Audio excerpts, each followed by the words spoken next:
শামীম পাটোয়ারির নলুক শটে হাঁকানো দৃষ্টিনন্দন ছক্কার দৃশ্যে বুঁদ হয়ে আছেন সমর্থকরা। নিউজিল্যান্ডের বিপক্ষে প্রথম টি-20তে নাথান স্মিথকে পেছন দিয়ে হাঁকানো সেই শট মুহূর্তেই ম্যাচের অন্যতম আকর্ষণে পরিণত হয়। টাইগার ব্যাটারদের কাছ থেকে এমন উদ্ভাবনী শট খুব একটা দেখা যায় না, আর সেজন্যই বাড়তি আলোচনা তৈরি করেছে এই শটটি। এবার শামীম নিজেই জানালেন সেই শটের রহস্য।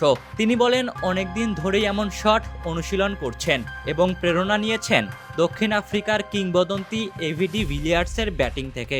নিয়মিত অনুশীলন ও ম্যাচ পরিস্থিতিতে আত্মবিশ্বাসী থাকার ফলেই এমন শট খেলতে পারছেন বলে জানিয়েছেন এই বাঁহাতি ব্যাটার। অবশ্য কিউইদের বিপক্ষে প্রথম ম্যাচের পরিস্থিতি ছিল চাপের। পারভেজ ইমন আউট হওয়ার পর কিছুটা চাপেই পড়ে টাইগাররা।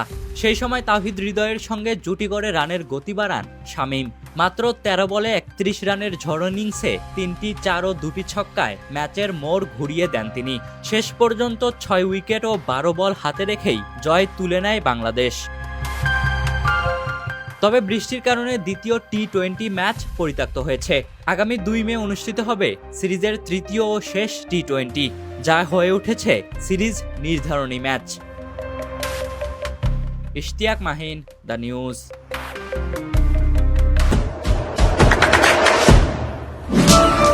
দেশে দেশে সবার সাথে দ্য নিউজ।